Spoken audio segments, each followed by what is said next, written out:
Selamat malam, Shalom Bapak Ibu, Saudara sekalian. Malam ini adalah sesi kedua dengan pembahasan melanjutkan pertemuan kita yang lalu. Jadi eh, dengan tema kesimpulannya, ya. Jadi kalau kitab pengkhotbah ini hanya ada dua sesi. Malam ini kita simpulkan. Nanti Rabu depan kita lanjutkan dengan kitab Kidung Agung, dan itu hanya sekali pertemuan. Lalu lanjut terus. Jadi pastikan Bapak Ibu ikut terus. Kalau tidak rugi sendiri. Ketinggalan jauh kan nggak enak ya. Oke, baik. Kita siapkan dulu. Mari kita berdoa. Bapa kami yang di surga, kami sungguh mengucap syukur kalau di umur kami ini kami benar-benar bertemu dengan kebenaran firman-Mu. Biarlah hidup kami diproses terus oleh Tuhan melalui firman Tuhan. Terima kasih Tuhan untuk online Bible study ini. Kami percaya semua tidak kebetulan. Terima kasih, mohon pakai mulut hamba-Mu untuk menyampaikan kebenaran ini. Hanya di dalam nama Tuhan Yesus kami berdoa. Amin. Oke, malam ini adalah kitab pengkhotbah kesimpulan. Jadi hanya ada dua sesi. Baik, kita lanjutkan dulu.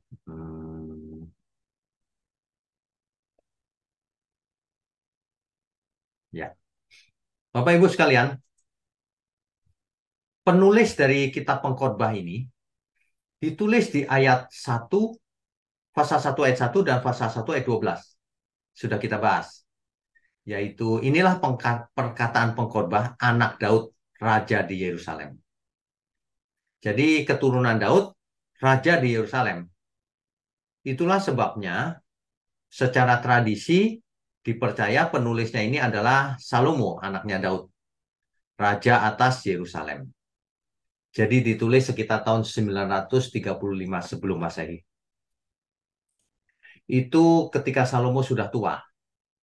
Kita tahu di sesi sebelumnya bahwa Salomo di hari tuanya itu mulai menyembah dewa-dewi dari istri-istrinya, menyimpang. Nah, kalau penulis kitab pengkhotbah ini memang Salomo di hari tuanya, artinya Salomo bertobat sebelum ia mati. Sekitar 4 tahun sebelum ia mati, dia menulis kitab pengkhotbah ini. Ya, jadi meskipun ada pendapat lain dari para ahli teologi bahwa kitab ini ditulis jauh setelah kematian Salomo, tapi Salomo lebih lebih mungkin karena Salomo adalah manusia yang paling berhikmat di zamannya. Ya, oke, kita lanjutkan dulu. Ya, rupanya pengkhotbah ini, siapapun dia, itu menghadapi pertanyaan yang paling sulit. Salomo dalam hal ini, yaitu manusia paling berhikmat, paling bijaksana di zamannya, itu dicatat di 1 Raja-Raja 3 ayat 12. Dia bergumul dengan pertanyaan orang-orang berhikmat.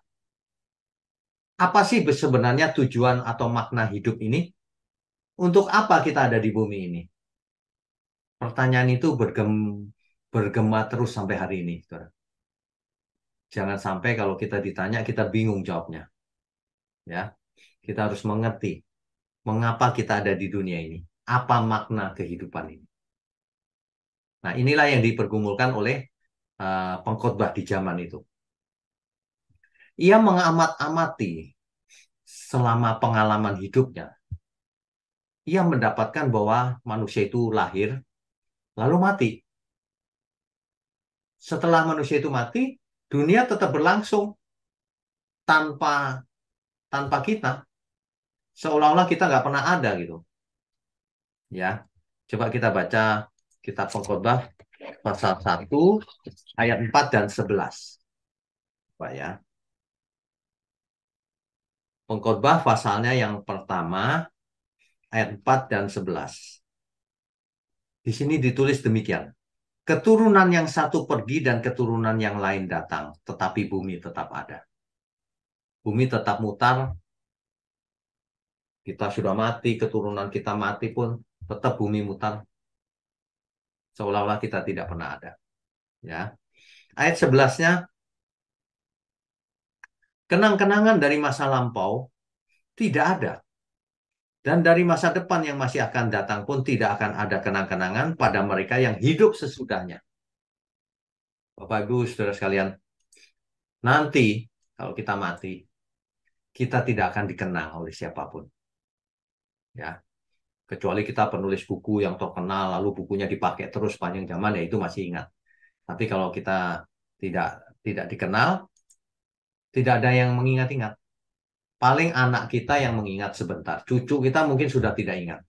Apalagi anaknya cucu kita sudah tidak ingat. Ini tragis sebenarnya kalau kita pikir-pikir. Manusia kok lahir hanya untuk mati.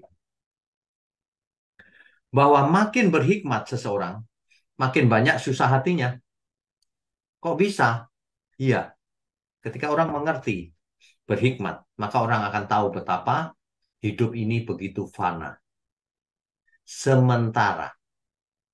Orang yang bahagia pun bahagianya sementara. Nanti akan pasti berlalu. Akan berganti dengan kesedihan. Ini apa yang dilihat oleh pengkhotbah. Ya, oke, kita lanjutkan dulu.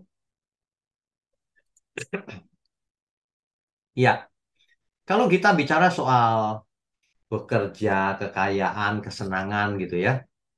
Pengkhotbah berkata begini, usaha bekerja seperti apapun, akhirnya kan kita akan mati juga. Jadi pengkhotbah membahasakannya dengan demikian. Aku membenci segala usaha yang kulakukan dengan jerih payah di bawah matahari. Sebab aku harus meninggalkannya kepada orang yang datang sesudah aku. Iya, kita cuma lewat, saudara. Nah, kalau istilah apa, ada pepatah bahasa Jawa itu kan hidup di bumi ini cuma mampir untuk minum sebentar. Sesuai dengan kitab pengkhotbah. Ya. Soal kekayaan, siapa mencintai uang tidak akan puas dengan uang. Dan siapa mencintai kekayaan tidak akan puas dengan penghasilannya. Ini pun sia-sia. Dengan bertambahnya harta, bertambah pula orang-orang yang menghabiskannya. Dan apakah keuntungan pemiliknya selain daripada melihatnya? Kekayaan, orang makin kaya, ternyata tidak bisa menikmati kekayaannya. Ya, coba dipikir contoh yang sederhana saja. Orang yang rumahnya besar sekali. Ada ruang kamarnya mungkin puluhan. Apakah ia bisa menikmati seluruh kamar? Tidak juga. Kolam renangnya, siapa yang menikmati? Biasanya pemiliknya malah nggak pernah berenang. Ya, nah inilah ironi kehidupan ini. Semakin kaya, semakin banyak masalah. Meskipun uangnya banyak. Dan tidak bisa menikmati. Seorang kaya bisa menyewa jet pribadi untuk pergi ke Bali misalnya. Tapi itu pun nggak dinikmati. Paling ia senang sebentar. Lama-lama juga bosen. Ya. Soal kesenangan juga begitu. Demikian juga kesenangan. Pengkhotbah mengumpulkan banyak hal untuk menyenangkan dirinya. Tetapi itu pun sia-sia. Kita kalau baca kitab pengkhotbah ini ya, nadanya itu sinis, pesimistik. Memang ini gaya bahasa puisi. Eh, Kesia-siaan itu dihidupkan dengan bahasa yang hidup. Gitu, ya. Oke, kita lanjutkan dulu. Ya. Ada 7 pengalaman hidup pengkhotbah ini ditulis dalam 7 ayat. Pengkhotbah pasal 3 dari ayat 2 sampai 8. Ditulis demikian. Ada waktu untuk lahir, ada waktu untuk meninggal, mati. Ada waktu untuk menanam, ada waktu untuk mencabut. Ada waktu untuk membunuh, ada waktu untuk menyembuhkan.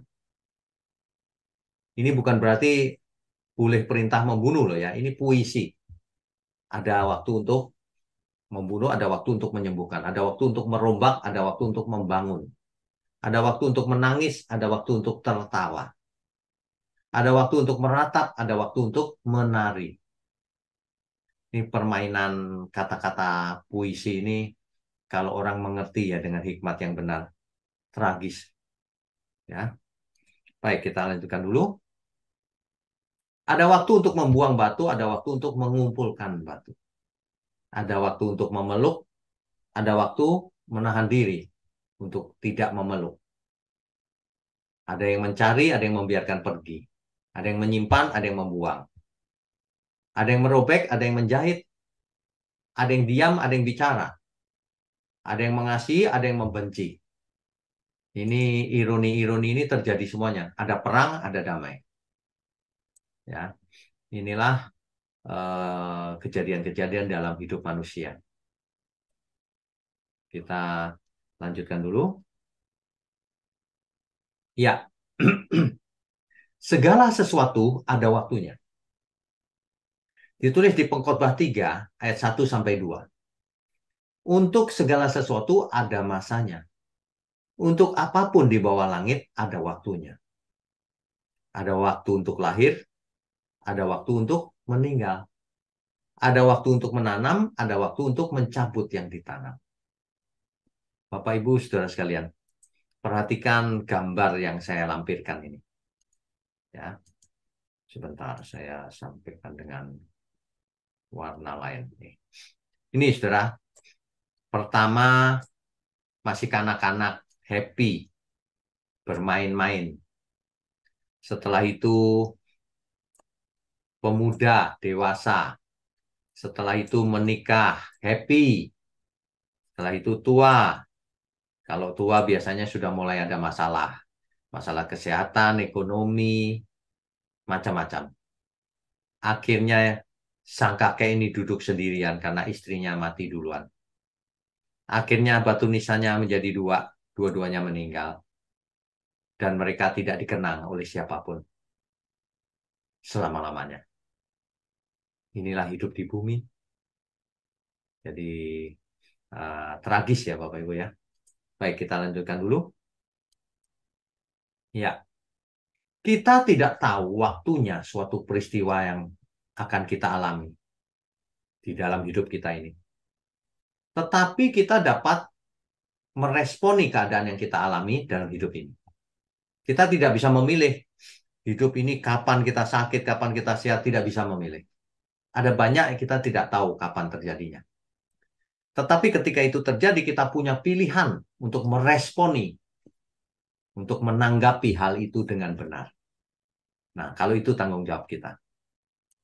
Ya, hendaknya hikmat ini bisa ditangkap baik-baik.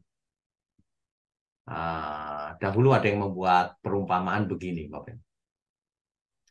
Kita tidak bisa melarang suatu burung terbang lalu hinggap di kepala kita, tidak bisa. Kalau dia terbang dari belakang hinggap kan kita nggak tahu. Tapi setelah burung itu hinggap, kita bisa meresponi. Ya kita bisa usir kan. Kan begitu. Kita bisa diam saja atau kita bisa usir. Nah itu respon. Ya, oke kita lanjutkan lagi. Jadi ringkasan dari kitab Pengkhotbah itu begini. Dari pasal satunya, Pengkhotbah sedang mencari makna hidup. Yaitu keturunan Daud tadi ya, anak raja.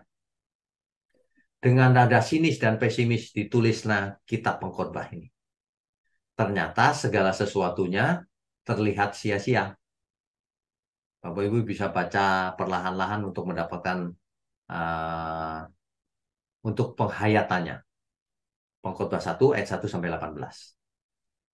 Kesenangan dan kerja keras ternyata juga sia-sia. Seperti menjaring angin. Seperti menangkap angin. Tidak bisa. Hikmat memang lebih baik daripada kebodohan, ya pasti. Tetapi semuanya berakhir sama, yaitu kematian. Nah, ini dia. Segala sesuatu ada waktunya. Tadi itu pasal 2 ya. Pasal 3-nya itu segala sesuatu ada waktunya yang tadi kita baca. Kalau kita baca di dalamnya ada salah satu isu yang diangkat bahwa ketidakadilan terjadi di pengadilan. Di pengadilan itu seharusnya ada keadilan, tapi ternyata tidak ada.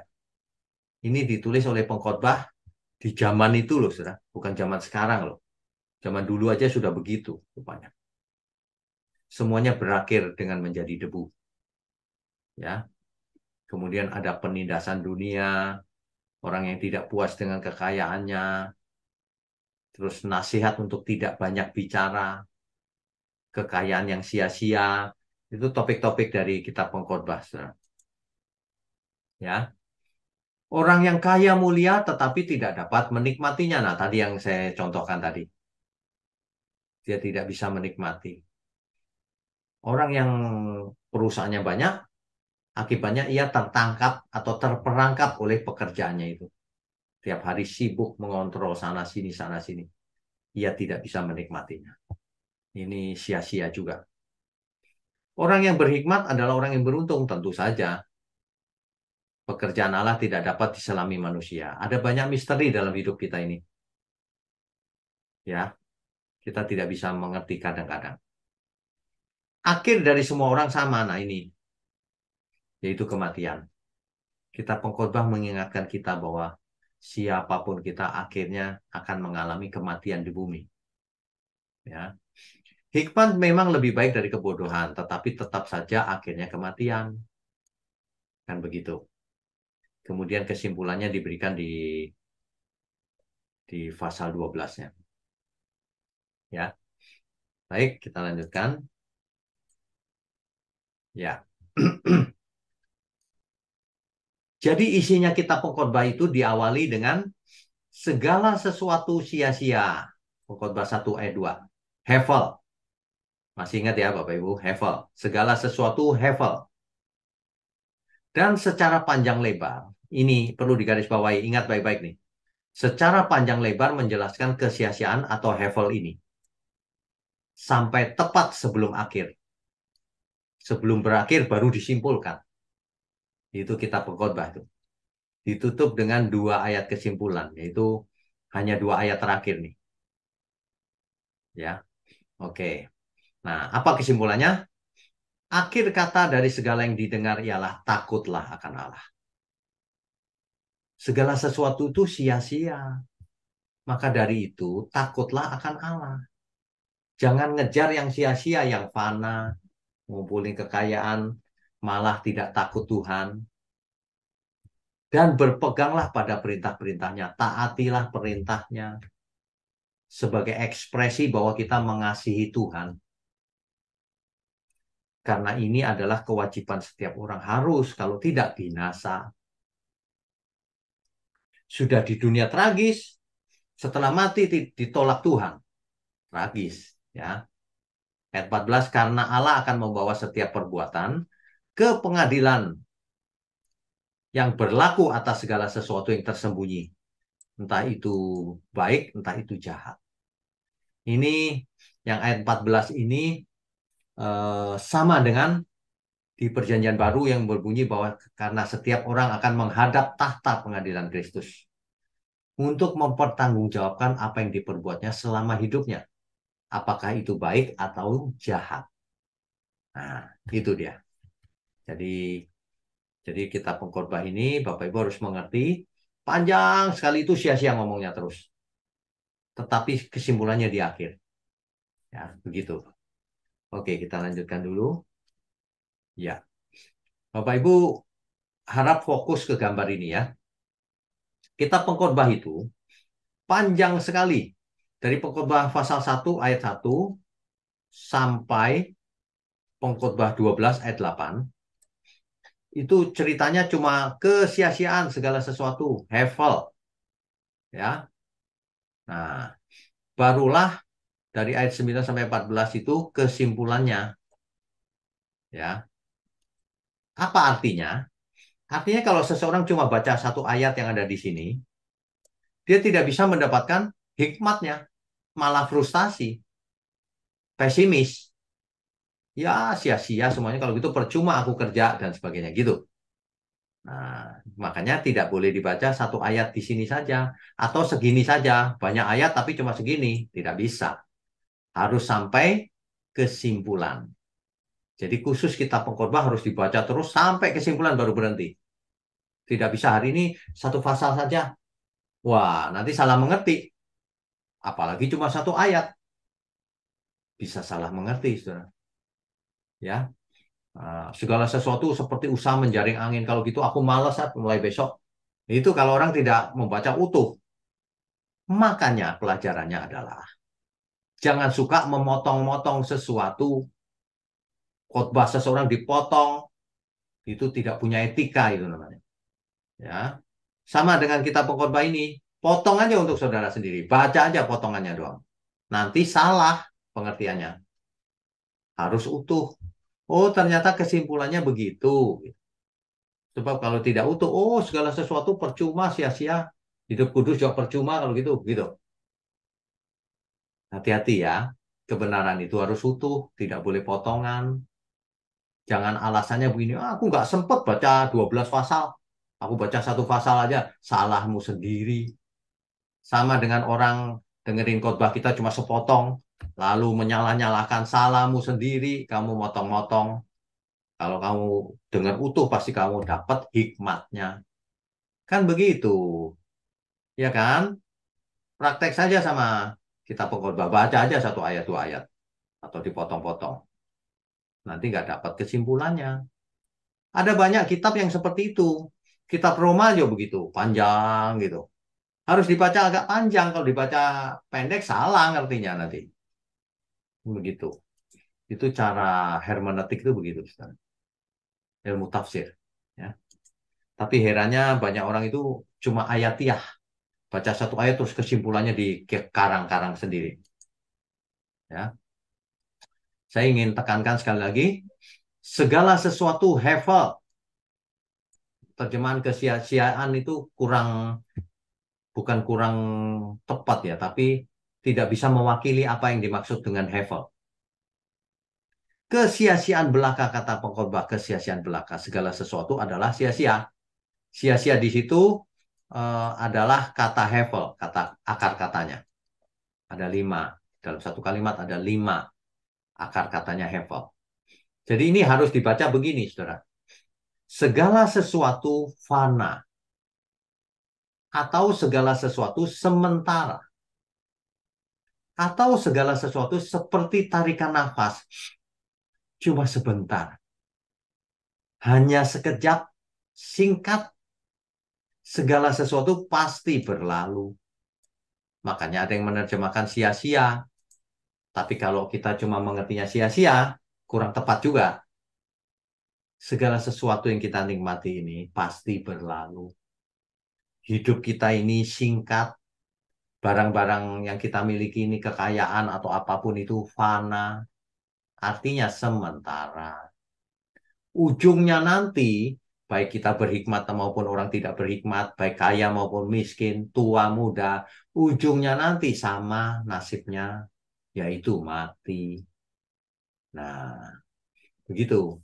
Jadi, kalau ujungnya sama, jadi apa yang membedakan? Nah, itu yang mesti kita cari kesimpulannya itu ya. Oke, kita lanjutkan dulu ya. Ya, jadi kitab pengkhotbah itu harus dibaca utuh ya. Jika kitab pengkhotbah tidak dibaca secara utuh, tidak dari awal sampai akhir, maka kesimpulan yang didapat pasti salah. Makanya banyak orang nggak ngerti kan kitab pengkhotbah. Kalau orang ditanya, baca kitab pengkhotbah nggak bro? Oh nggak, males itu, segala sesuatu sia-sia itu, pesimis itu, gitu. Itu tandanya dia tidak belajar lengkap. Contohnya jika kita baca pengkhotbah 7 ayat 15 sampai 16 saja. Coba kita baca. Kesimpulannya bisa salah loh, saudara. Pengkhotbah pasal 7 ayat 15 sampai 16. Saya bacakan ya. Dalam hidupku yang sia-sia aku telah melihat segala hal ini. Ada orang saleh yang binasa dalam kesalehannya. Ada orang fasik yang hidup lama dalam kejahatannya. Orang saleh cepat mati. Orang jahat umurnya panjang. Ayat 15-nya. Janganlah terlalu saleh jadi orang ya. Janganlah perilakumu terlalu berhikmat. Mengapa engkau membinasakan dirimu sendiri? Karena kalau berhikmat cepat mati. Itu ayat 15 dan 16. Coba bayangkan kalau dipotong sampai di situ. Kan salah jadi pengertiannya. Ya. Sedangkan ini genrenya puisi. Puisi yang sinis pesimistik. Itu gaya bahasa. Maksudnya tidak begitu. Ya. Nah, jadi kesimpulannya akan salah. Jangan motong-motong ayat. Mulai sekarang kalau baca Alkitab, dicari konteks yang utuh. Jangan berhenti di satu dua ayat. Meskipun ada kitab yang bisa diambil per ayat tetap benar. Misalnya Pemasmur misalnya, ya kan? Sekalipun dagingku dan hatiku habis lenyap, tetapi gunung batuku tetap engkau selama-lamanya. Kalau itu satu ayat gitu aja sudah jelas. Nah, makanya tergantung dari kitab apa yang kita baca, genrenya apa, kita harus mengerti konteks besarnya juga, ya. Bahkan jika seseorang membaca dari kitab Pengkhotbah pasal 1 sampai pasal 12, 8 pasal semuanya, kecuali yang baris-baris terakhir, meskipun bacaannya 12 pasal, tetapi akan sampai pada kesimpulan yang salah juga. Seolah-olah segala sesuatu memang sia-sia, sehingga tidak ada yang harus kita lakukan dalam hidup ini. Kan salah jadinya. Mengerti ya Bapak Ibu ya? Jadi baca kitab pengkhotbah itu harus utuh. Baca kitab lain nggak boleh satu ayat, harus dicari konteksnya gitu. Dengerin khotbah nggak boleh potongan. Kalau cuma potongan, apalagi milihnya untuk menjatuhkan, nah, itu jahat namanya. Kalau dengerin khotbah harus utuh, baru bisa diambil kesimpulannya. Ya, oke kita lanjutkan. Ya, perlu diingat bahwa apa yang diajarkan oleh kitab Amsal itu prinsip yang berlaku umum, tetapi tidak selalu terjadi pada kenyataannya. Misalnya kalau rajin kaya kata Amsal. Ternyata banyak orang rajin tidak kaya juga. Tetapi apa yang diajarkan Amsal itu norma umum. Itu benar juga. Kita harus tetap rajin mau kaya nggak kaya gitu. Ya. Nah, karena selalu ada keadaan yang unik dan perkecualian. Nah, perkecualiannya itu kita pengkhotbah ini. Kalau yang berlaku umum begitu, yang kita pengkhotbah, kamu saleh cepat mati gitu. Ada nggak yang begitu? Ada. Nggak semua nggak berlaku umum juga. Ini perkecualian aja. Ya. Contohnya Amsal 10 ayat 4 tadi. Jika rajin akan menjadi kaya. Ya, berlaku umum. Tetapi tidak selalu orang yang rajin itu kaya raya. Tetapi nasihat ini tentu saja baik dan benar. Itu maksudnya ya. Juga ada yang meyakini kalau kita jadi hamba Tuhan pasti nggak bisa mati, sembuh terus kalau sakit. Nggak juga. Faktanya banyak hamba Tuhan terkena COVID dan akhirnya meninggal.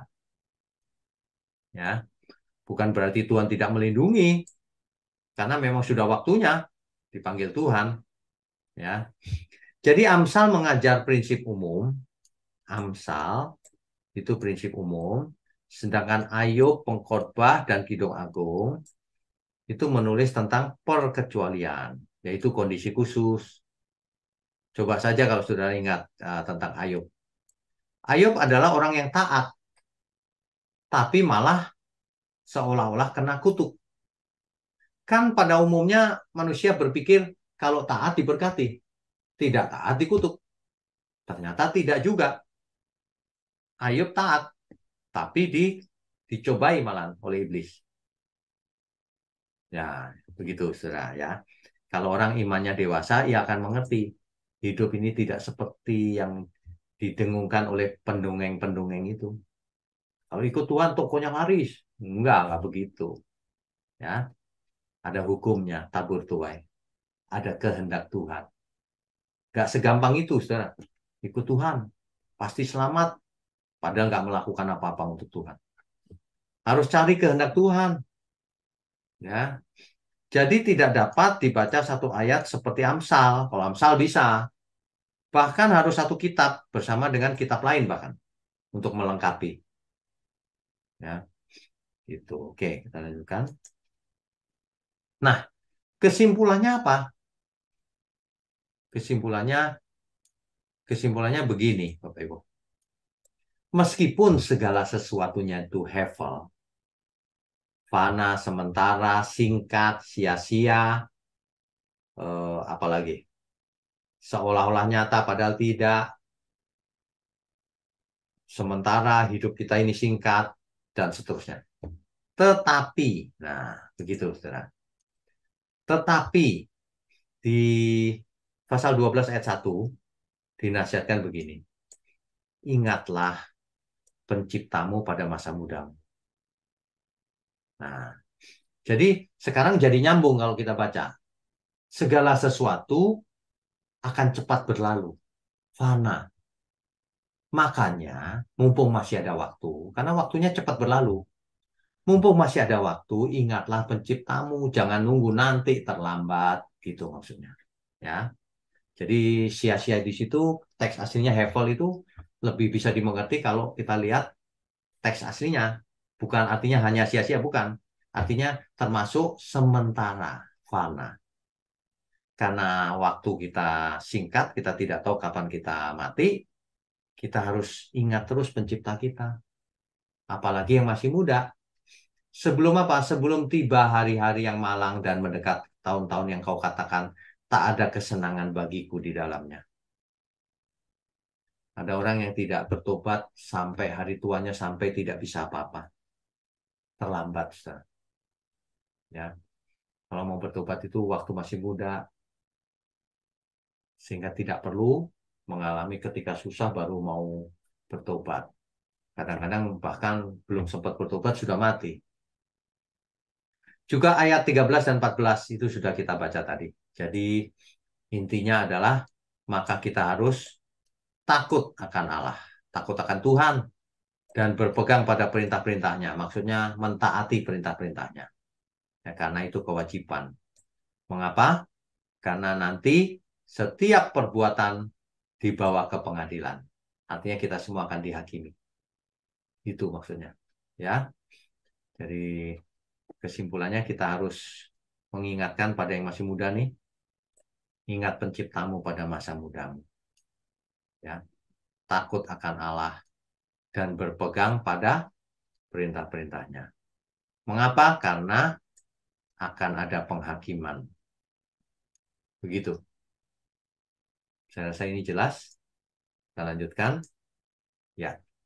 Rabu depan eh, kita akan lanjutkan dengan kitab Kidung Agung. Satu kali pertemuan saja. Nyanyian cinta. Kidung Agung seringkali diserang oleh orang lain yang belum percaya. Seolah-olah ini kitab porno dan sebagainya. Padahal tidak. Pengertiannya harus dimengerti dengan benar. Ya, itu Rabu depan, saudara. Nah, jadi ingat hari ini kita tidak hanya belajar soal kitab pengkhotbah, tetapi belajar juga hermeneutiknya. Bagaimana membaca suatu kitab dan menarik kesimpulannya. Ingat ya, jangan ayatiah. Satu ayat dibaca, ini Pak, gitu. Salah nanti. Bahkan satu pasal aja kalau untuk kitab pengkhotbah nggak cukup. 12 pasal aja nggak cukup. Harus dibaca kesimpulan terakhirnya itu. Supaya mengerti, oh, karena segala sesuatunya sia-sia, sementara, singkat, fana, maka. Nah, makanya itu cuma 2 ayat, 3 ayat tadi. Yang sia-sianya ditekankan panjang lebar oleh pengkhotbah.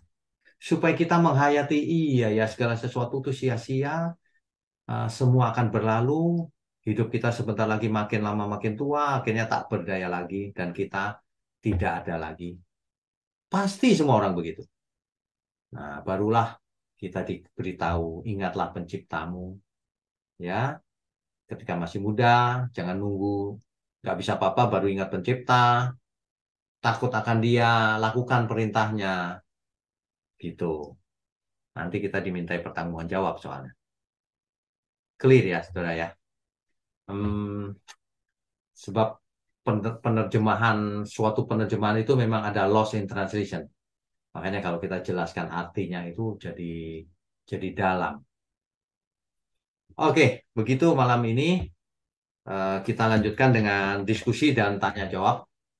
Silakan Bapak Ibu yang mau berdiskusi atau mau bertanya, saya persilakan. Sebentar, saya buka dulu. Ya, oke Pak Yaman ya, silakan Pak. Shalom, selamat malam Pak. Halo, selamat malam. Eh, Kalau kita lihat tadi narasi awal, Ya, memang puisi pesimistis atau puisi frustrasi Karena kalau kita ikuti, memang eh, bisa patah semangat dan seterusnya. Ya, Tetapi langsung kesimpulan tadi yang 3 poin itu kurang lebih, ya, takutlah Tuhan, hormatilah Tuhanmu, ya, nah, dan seterusnya. Eh, Mungkin linknya pembacaan ini dengan ya. kesimpulan ini mungkin bisa Bapak agak perjelas dulu Pak, sehingga ibarat sesuatu tulisan match gitulah. Terima kasih Pak. Baik, baik. Jadi begini Pak, dari kitab Pengkhotbah pasal 1 ayat 1, itu kan diceritakan segala sesuatunya itu hevel. Sia-sia itu hevel bahasa Ibraninya. Segala sesuatu itu sementara adanya.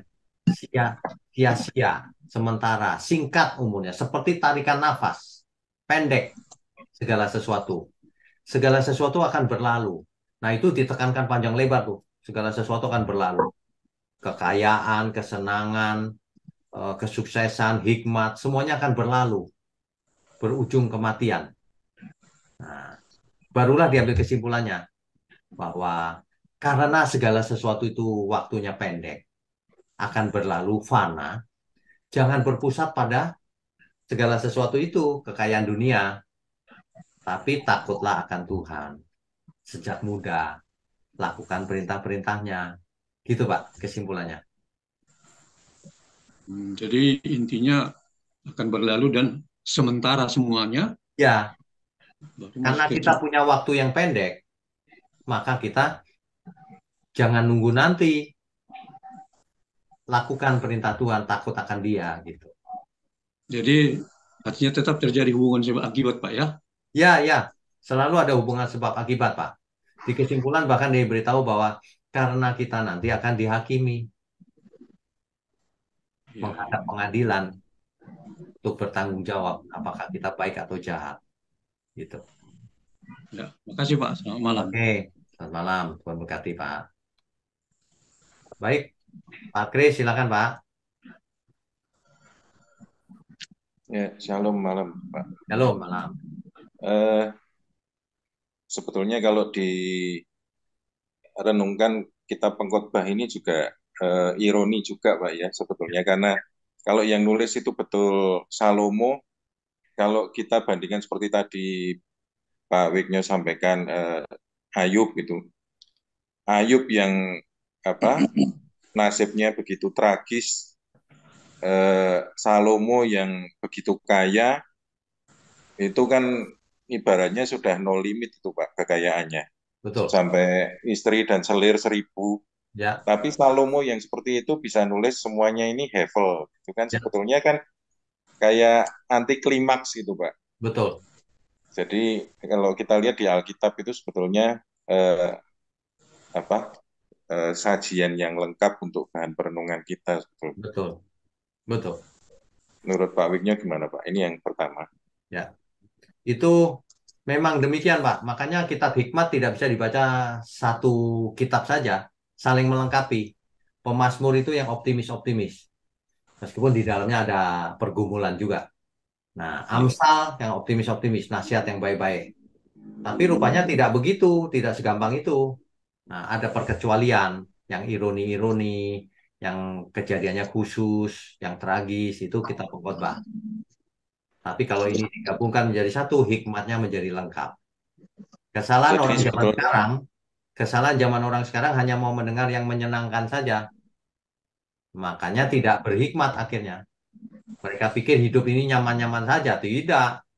Suatu hari kita lewat lembah kekelaman. Suatu hari kita lewat hidup sendirian dan sebagainya. Gitu. Gitu, Pak. maka justru sebenarnya lagi di dalam kekristenan itu ada orang yang mengkotak-kotakkan jadi dikotomi teologi kemakmuran dan teologi penderitaan, Mbak.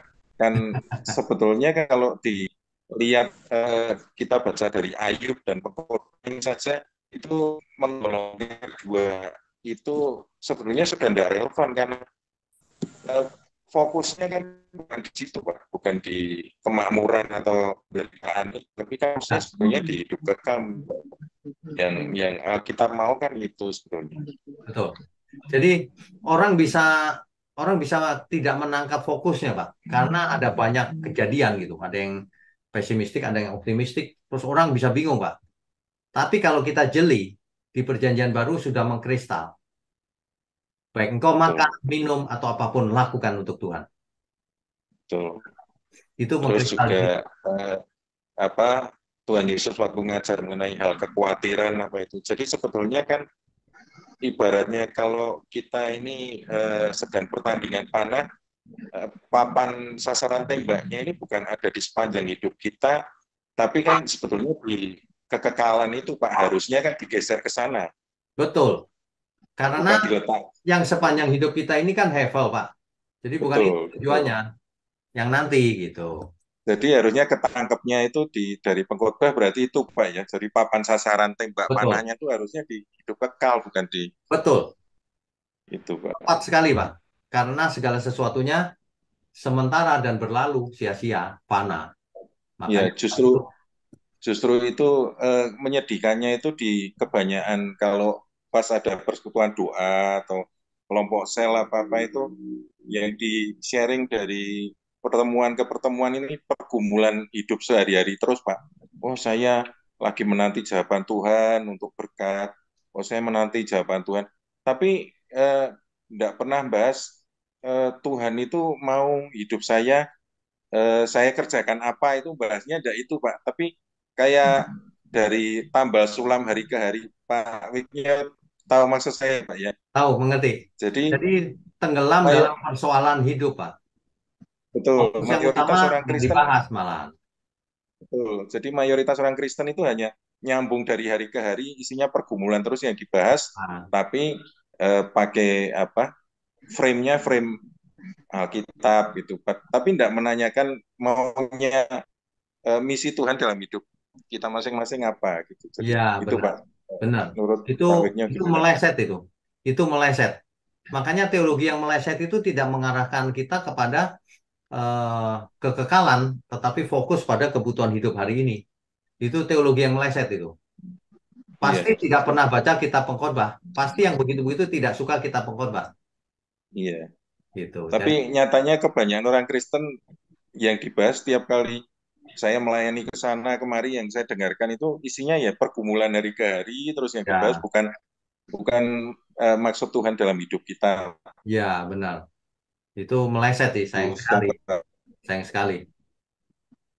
Pergumulan sehari-hari kita usahakan, tapi fokus utamanya kekekalan, bukan itu. Gitu. Ya begitu. Semua semua orang ada pergumulannya, tapi kalau papan sasaran tembak panahnya itu digeser ke hidup kekal, sebetulnya malah kekhawatiran dan apa serba terlalu mikirin masalah itu malah berkurang loh Pak sebetulnya kalau Ya, papan benar. tembaknya digeser ke Betul. sana. Orang menjadi depresi atau stres karena pikirannya terfokus pada masalah, Pak.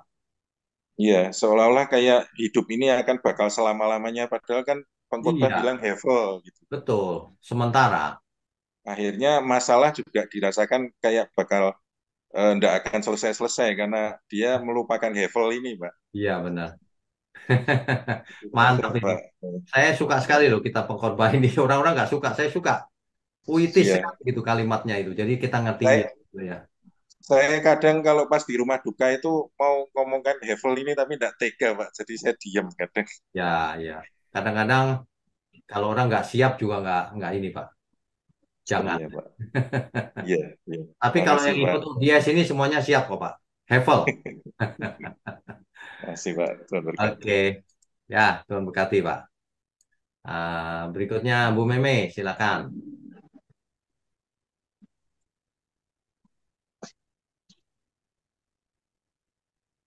Ya, silakan Bu.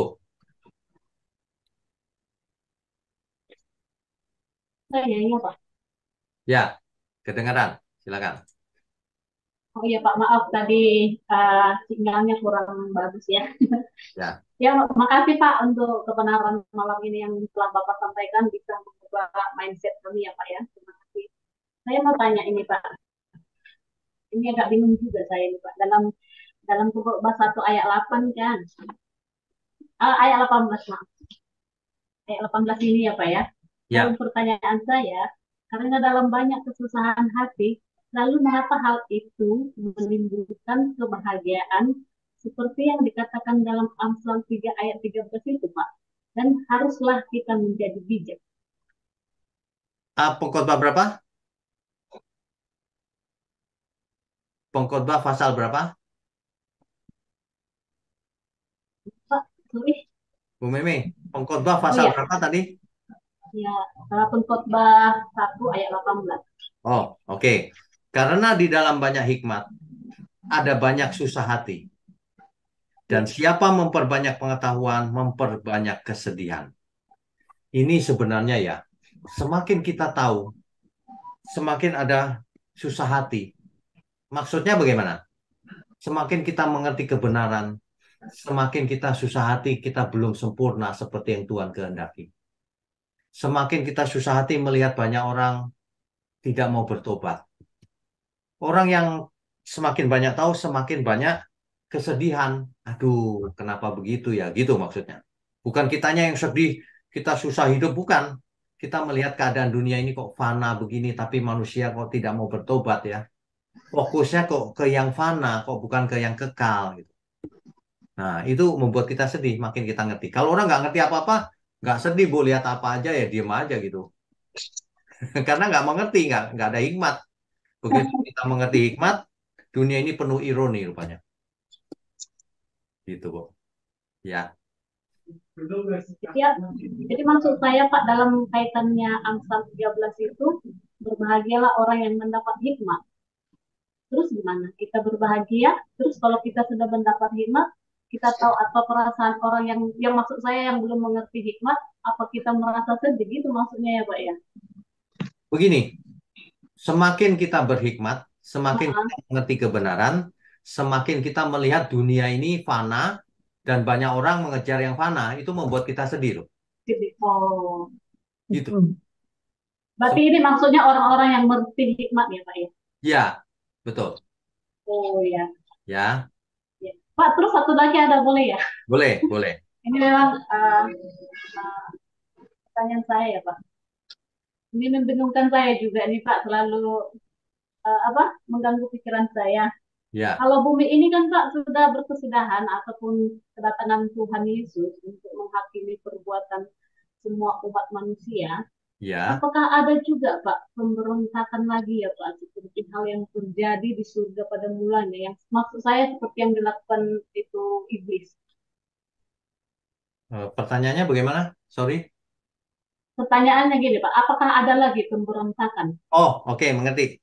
Jadi Ya. begini, nanti ketika Tuhan Yesus datang kembali, yang dibawa ke surga adalah orang-orang yang sudah lulus. Nah, sesampai di surga, kita tahu bahwa langit dan bumi jadi lautan api. Ya. Iblis pun dihukum selama-lamanya. Apakah masih berani memberontak? Saya rasa tidak. Karena karakternya juga sudah matang. Eh, ada contohnya juga hukumannya apa. Nggak ada yang berani berontak lagi, sudah, Bu. Maka yang Kalau dulu kan belum ada contohnya. Iya. Gitu. Ya, Jadi nggak ada lagi dosa lah ya Pak nggak ya. ada lagi. Jadi Pasti natur dosa itu juga nggak ada. nggak ada. Kan diciptakan baru dengan tubuh yang baru. Oh, diciptakan tubuh yang baru. Oh Iya. iya ya, baru ini nyambung Pak ya. Kalau yang lama kan Oh, masuk ke kuburan. iya iya iya. Mm-mm. Ya, Iya Pak, baru ngerti. Makasih Pak, ini bisa oke, memproses pembaharuan oke, mantap. mindset. Nah, Ya, ya, makasih ya Pak. Tuhan berkati ya. Ya, Tuhan berkati semua keluarga Ya, Bapak ya. Shalom, ya. Tuhan Yo, berkati. baik. Eh, berikutnya Pak Tony ya. Silakan Pak Tony. Selamat malam Pak Wigno. Selamat malam. Silakan Pak. Maaf ini nerombol yang lain nih Pak. Pak Silakan Pak. Wigno, berdasarkan keterangan dari pengkhotbah yang Pak Wigno sampaikan malam ini, Ya, itu apakah berlaku hanya untuk umat perjanjian lama sebelum Tuhan Yesus ke dunia, atau juga berlaku untuk umat sesudah Tuhan Yesus ke dunia ini, tahun 1 Masehi, baik. untuk perjanjian baru. Terus dan yang kedua, berdasarkan Pak Wigno jelaskan tadi, orang ada yang pesimistik, ada yang optimistik. Nah, bagi yang pesimistik, takutnya pikirannya ada teman saya bilang gini Pak Wigno, Ya, kalau begitu saya ibadah cukup di rumah saja, cukup percaya Tuhan Yesus sebagai Tuhan dan Juru Selamat. Tidak perlu ngapa-ngapain ke gereja, kemana gitu Pak. Apakah itu benar Pak? oke, Terima baik. kasih. Pertanyaan yang pertama dulu ya, Pak. Apakah ini untuk perjanjian baru, umat perjanjian baru, dan sebagainya? Hikmat ini berlaku universal, Pak. Kenapa? Karena tidak berubah. Segala sesuatu yang kita hidupi sekarang ini hevel, sementara, fana. Hidup kita pun singkat. Oleh sebab itu, jangan mengejar yang singkat. Takut akan Tuhan. Lakukan perintahnya. Kalau dalam perjanjian baru, mengasihi Tuhan. Sehingga kita nanti dibawa ke langit baru, bumi baru. Gitu, Pak. Jadi berlaku umum, ya sampai hari ini, universal. Karena segala sesuatu memang sementara, akan kita tinggalkan nanti. Semua orang akan mati ya, tetap sama sampai hari ini. Nah, yang beda adalah nanti yang kalau Tuhan Yesus datang, dibangkitkan bersama Tuhan Yesus, nah itu yang selamat. Itu Pak. Itu yang pertama ya. Yang kedua, kalau orang pesimistik bagaimana? Makanya membaca kitab pengkhotbah tidak boleh sebagian-sebagian, harus sampai ujung. Bahwa segala sesuatu ini kan sementara, fana. Oleh sebab itu, kita harus ingat pencipta kita selagi masih muda, bertobat sedini mungkin, takut akan Tuhan, lakukan perintahnya. Nah, itu kesimpulannya di situ, Pak. Makanya dari tadi saya eh, ingatkan bahwa jangan pernah membaca kitab pengkhotbah itu 1-2 ayat, atau 1 pasal, 2 pasal, bahkan 12 pasal. Harus sampai ujung kesimpulan. Enggak salah mengerti.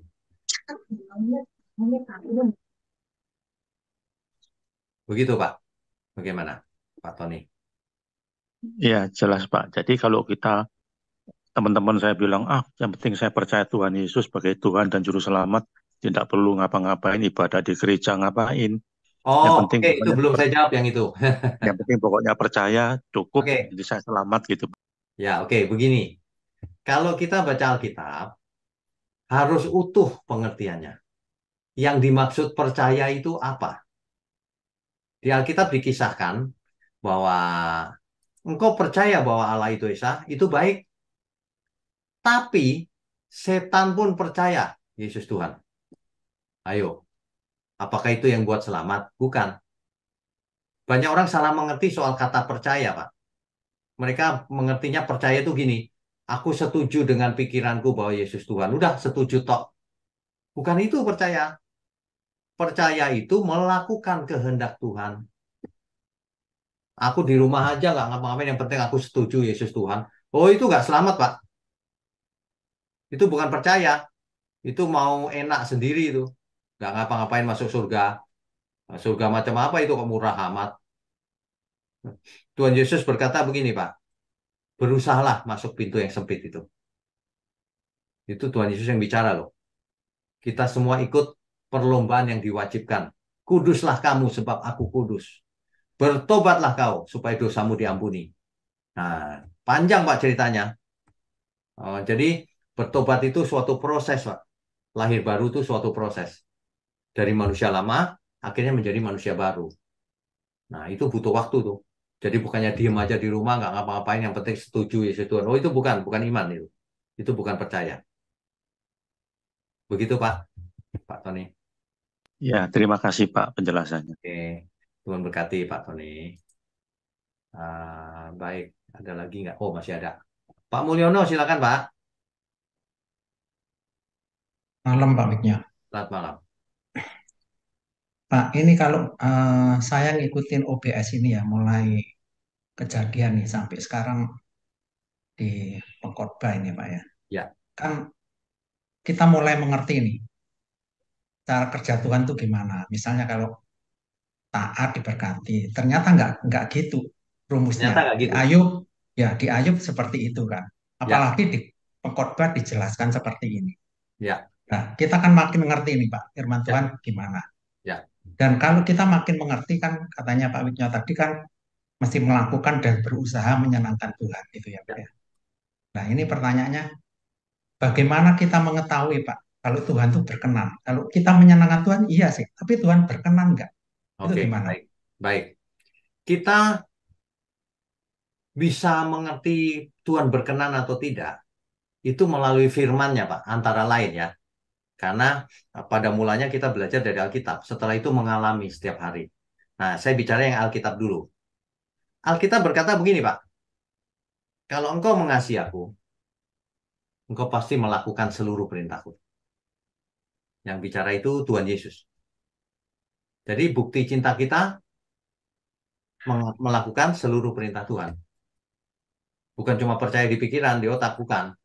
Melakukan seluruh perintahnya. Perbuatan kasih, Pak.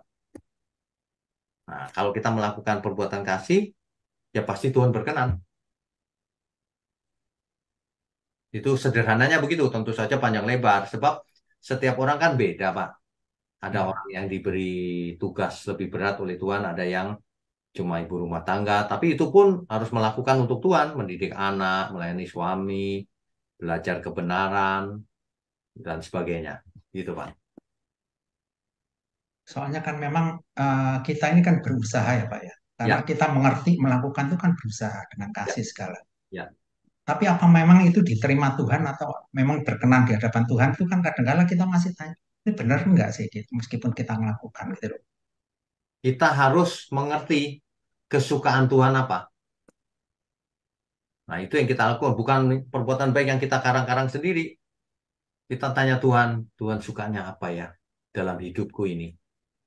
Saya kasih contoh sederhana ya, Pak. Orang kaya raya gitu, triliunan uangnya.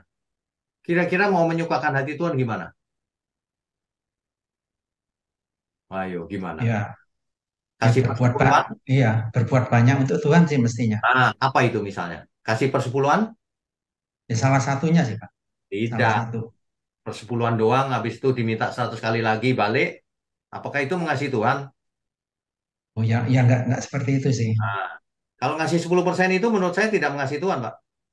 Karena dia hitung-hitungan sama Tuhan. Kalau ngasih itu nggak Transaksi ya, ya transaksi ya. transaksi. Itu bukan relasi, transaksional. Nah, orang yang hitung-hitungan sama Tuhan tidak bakalan nyenangin Tuhan. Itu ibarat anak sama orang tuanya hitung-hitungan. Nggak usah 10%. Mau 8, mau 9, mau 12, mau 15. Kasih aja nggak usah dihitung. Nanti Tuhan tahu hati kita tulus ngasih. Itu Hmm. yang Ya, kebenaran. ya. Berarti hubungan kita sama Tuhan yang penting ya Pak. Berarti kan Ya, seperti relasi nomor relasi satu, tadi Pak. ya. Bukan transaksi. Kalau manusia ke dukun itu transaksional. Nggak ada kan orang ke dukun pengen berhubungan baik sama dukunnya. Nggak, takut mereka malah. Transaksional, yang penting aku bayar, mana rezekinya kan gitu. Nah, sama Tuhan nggak bisa begitu. Ditolak Tuhan, transaksional. Ya, ya. Gitu. Tapi kan kita nggak bisa merumuskan nggak Pak. Misalnya cara kerja Tuhan seperti ini, terus kita ngikutin pasti seperti ini kan nggak bisa gitu juga kan. Dibutuhkan kedewasaan iman, Pak. Kita harus mengerti Hmm. firman secara lengkap. Kita harus melakukannya. Lama-lama kita peka, Pak. Yang ini Tuhan suka. Oh, ya, ya, Nah, kalau kita ya, bicara ya, kepekaan, nggak bisa dibahasakan pakai kalimat. Bagaimana ya, kita? ya, ya, Ya kan? ya, ya, ya, ya, Banyak teolog itu cuma sampai rasio, Pak. ya, ya. Kalau cuma sampai rasio, nggak sampai sini. Kalau belum sampai sini, nggak menyukakan hati Tuhan. Karena Hmm. namanya cinta kasih itu bukan dari rasio, tapi dari hati. Ya, ya, ya. Berarti ini perjalanan iman gitu ya Pak ya. Jalanan Oke. panjang. Ya, ya, ya. Sebenarnya seseorang Oke. tahu, Pak. Sebenarnya seseorang tahu ketika ia berhubungan dengan Tuhan, apa? Transaksional bukan? Atau liturgis? Atau apa? Atau memang Tuhan, apalagi yang harus kulakukan Tuhan? Bicaranya itu mesra Ya, sama Tuhan gitu. ya, ya. Orangnya sendiri yang tahu.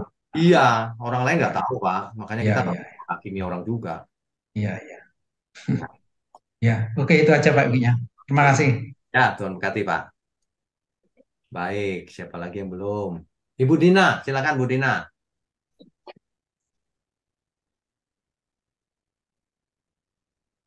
Shalom, selamat malam Pak. Shalom, selamat malam. Ya, terima kasih untuk pengajaran malam hari ini Pak.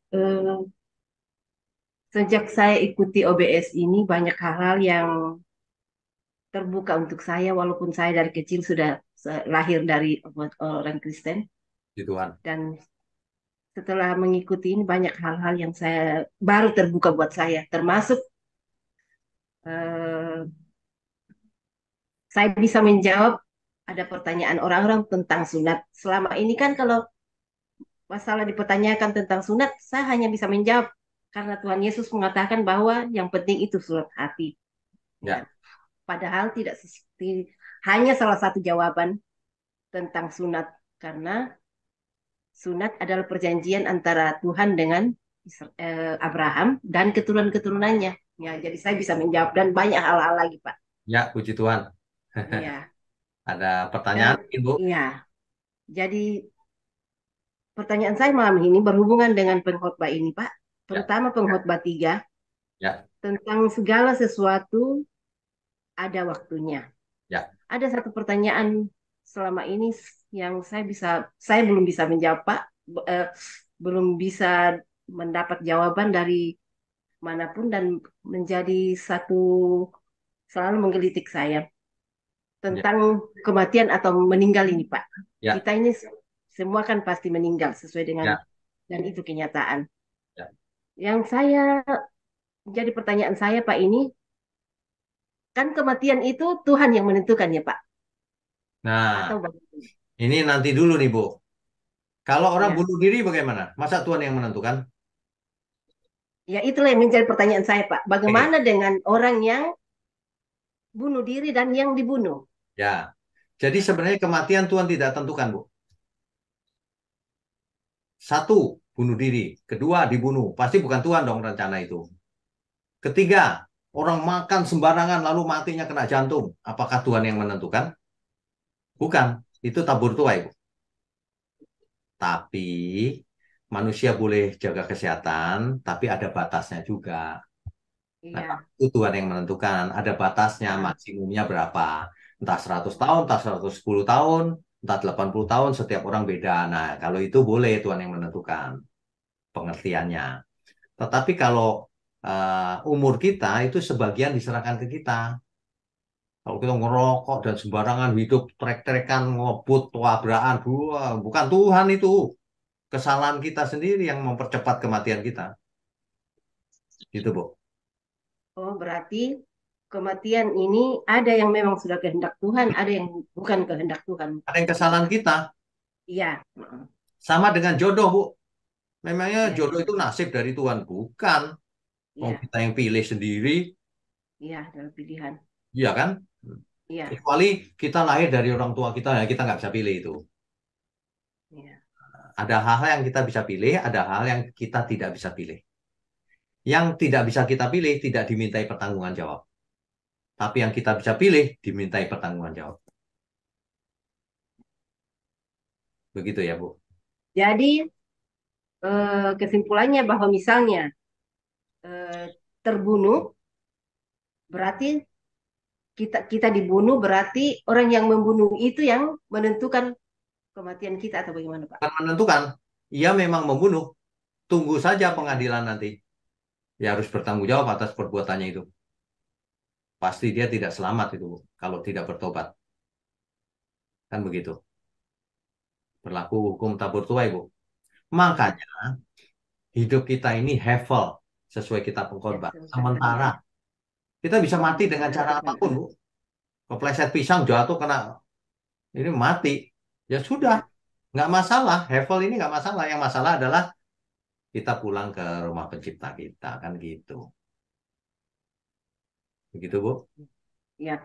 Kalau dihubungkan lagi dengan ayat firman Tuhan di Perjanjian Baru yang mengatakan upah dosa ialah maut, Pak, itu Ya, kan maut di situ berarti kan eh, hidup kematian kekal ya, misalnya roh kita, maksudnya betul, bukan tubuh, bukan betul.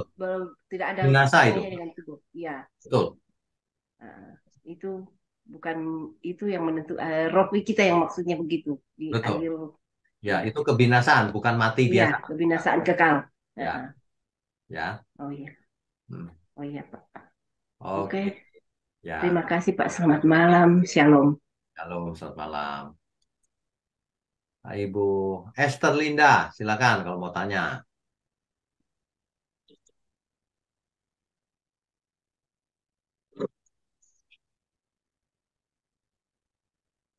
Tidak ada. Oke. Ibu Amel Bekasi, silakan.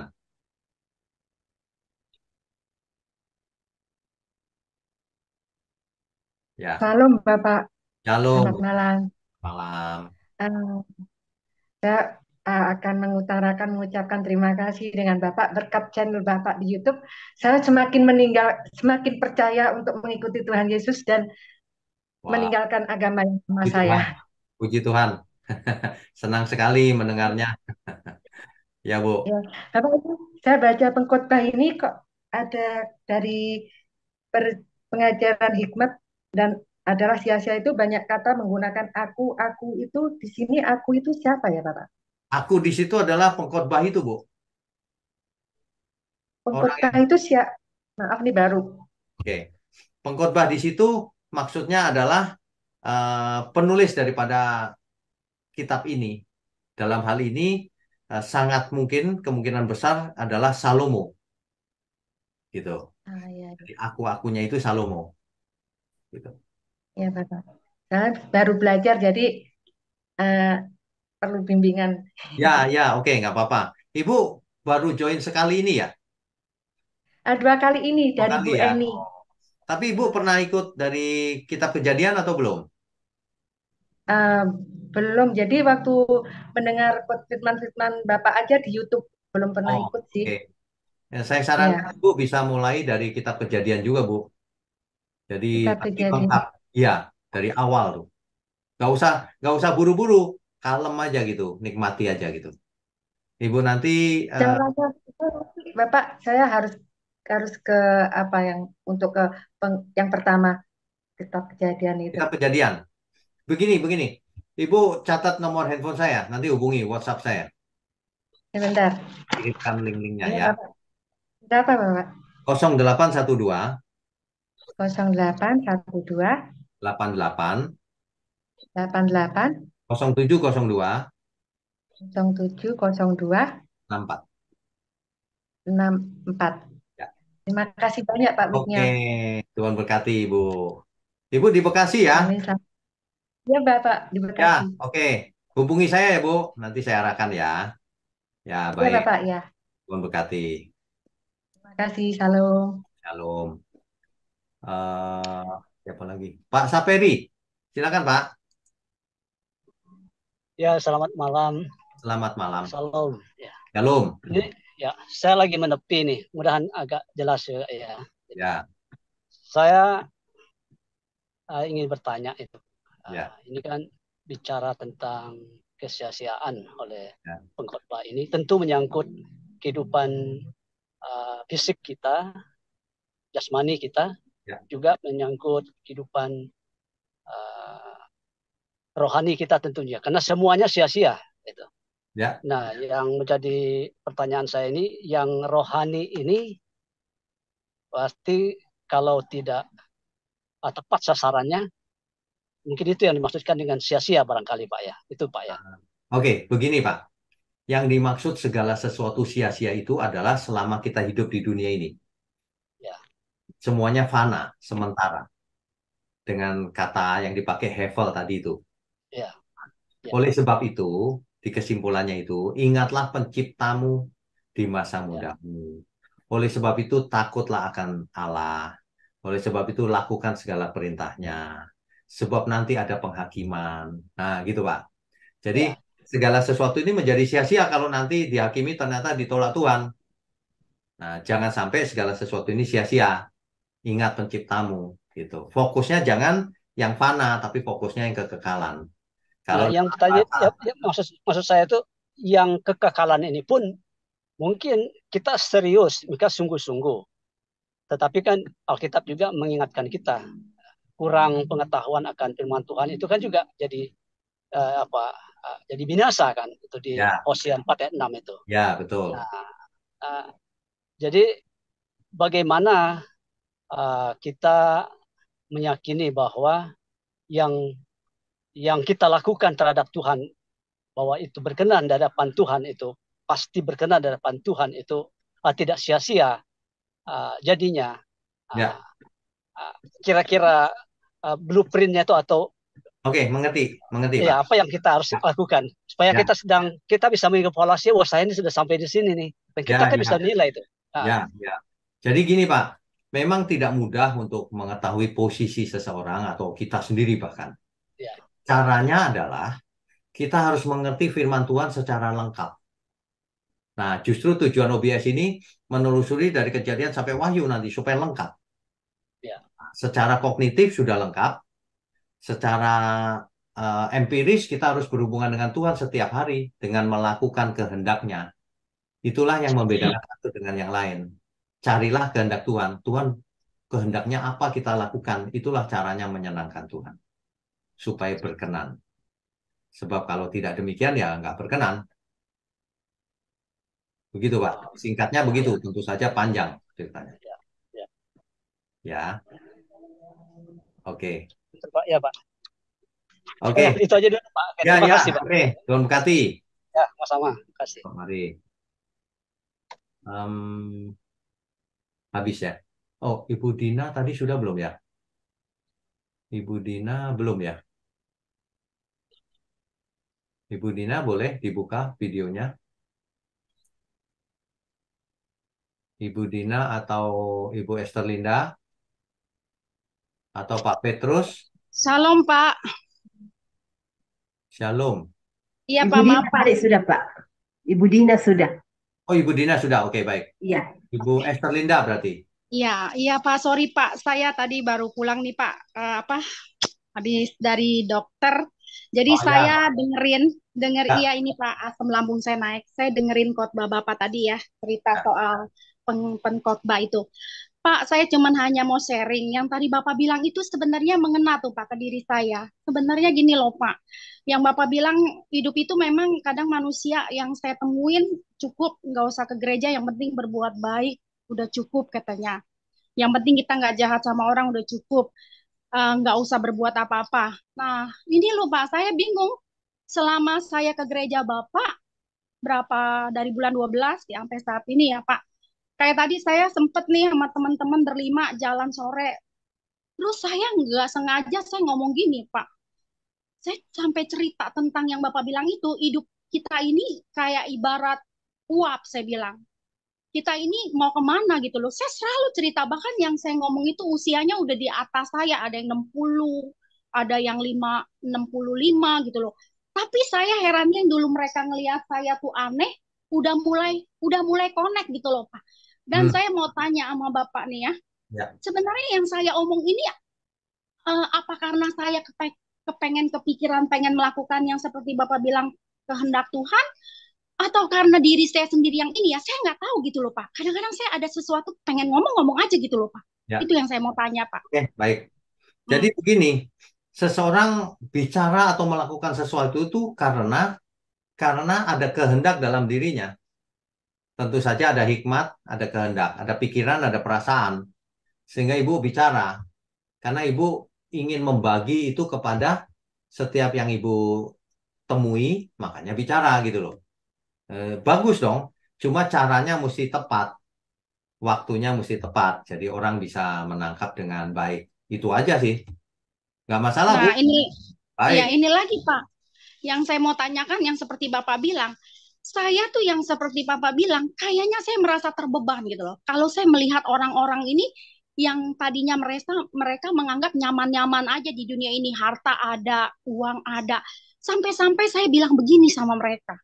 Tahu gak saya bilang, selama saya mengenal Tuhan kebenaran, saya punya memang, bukannya saya kaya, ada, tapi saya nggak merasa memiliki, saya bilang. Sampai tadi saya ajak lagi, saya bilang, ayo hari Minggu kita ke gereja kamu aja, katanya ke gereja Esther aja. Oke, saya bilang.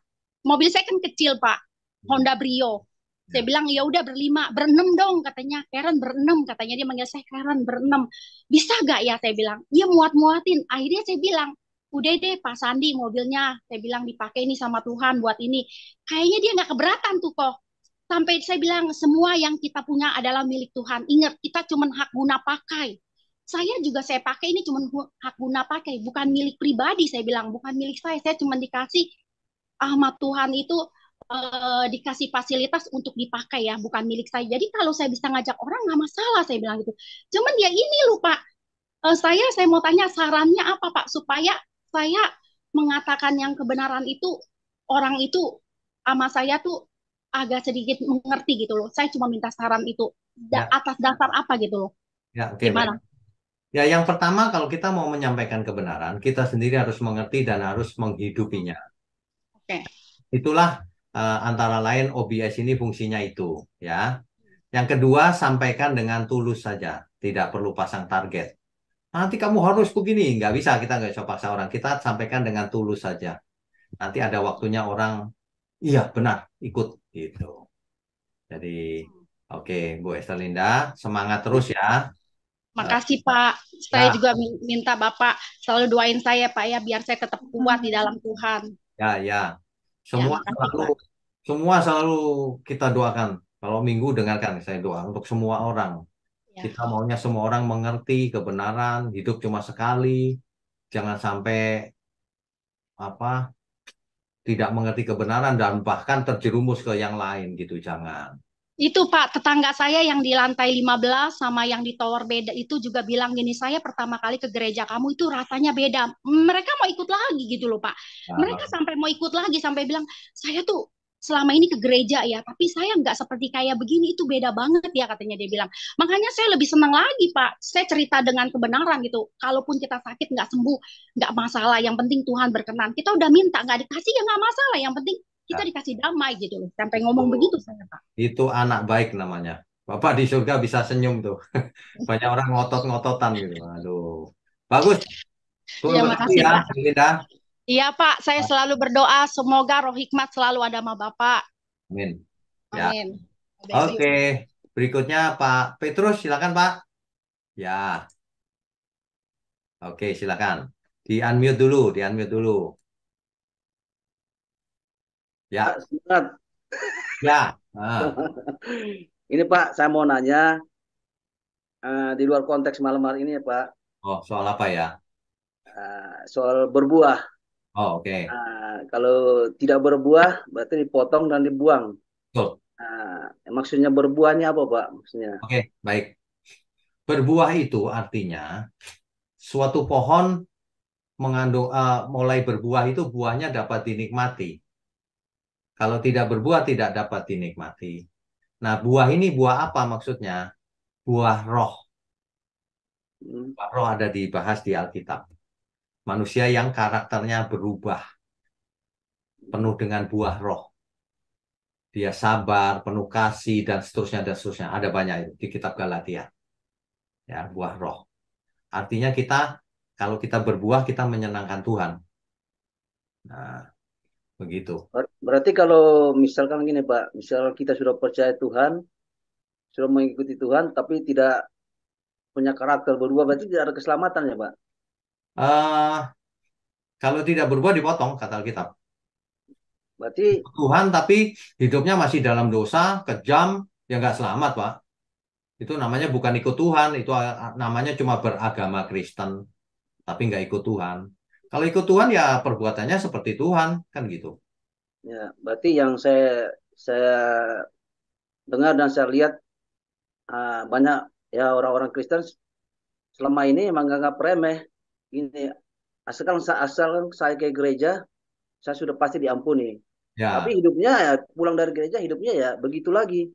ya. Seperti Itu itu. karena ajaran, Pak. Itu karena ajaran yang salah. Oh, sudah ke gereja sudah selamat gitu. Salah, Tuh. salah. Banyak Tidak. banyak sekali orang Kristen, orang percaya seperti itu Pak. Mereka punya pikiran seperti itu.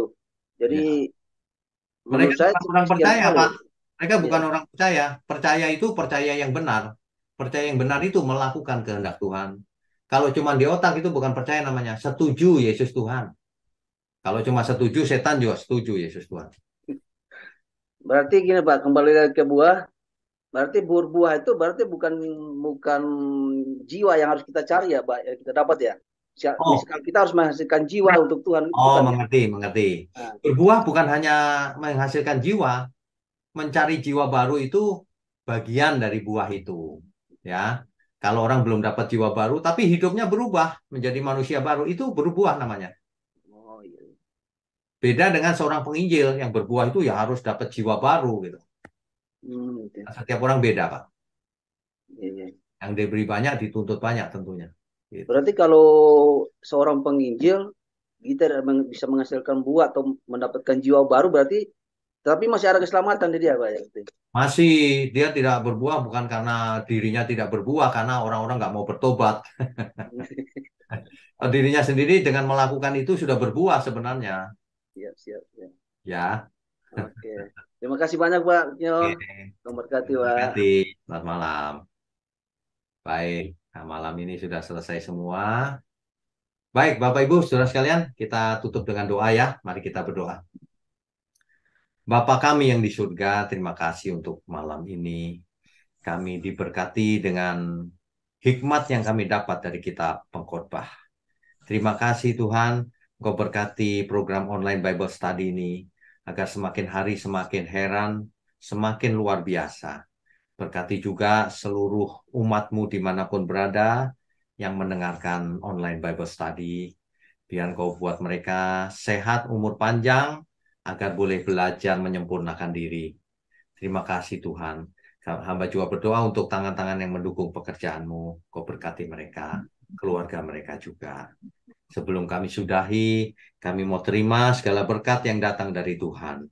Hanya di dalam nama Tuhan Yesus Kristus. Haleluya. Amin. Saudara sekalian, bicara soal kebenaran, setiap orang merasa benar. Makanya semua kecap dinomor satukan. Ada orang yang mengatakan saya paling benar, ini paling benar, itu paling benar. Mana sebenarnya yang paling benar? Oleh sebab itu, hadiri seminar 7 natur kebenaran dan aplikasinya. Seminar ini wajib dihadiri oleh para teolog, apologet, pengkhotbah, bahkan oleh para jemaat sendiri. Agar kita bisa membedakan manakah yang benar, manakah yang salah. Inilah alat uji kebenaran yang sangat objektif dan alkitabiah. Pastikan saudara ikut. Dan ajak seluruh saudara dan sahabat-sahabat. Bapak-bapak dan ibu-ibu yang terkasih dimanapun berada, yuk kita belajar pelajaran Alkitab bersama secara online. Setiap hari Rabu jam 7 malam bersama pendeta Bapak Wignio Tanto secara online, bisa melalui Zoom. Tetapi kita harus mendaftarkan dulu ke nomor berikut ini. Selamat bergabung dan Tuhan Yesus memberkati.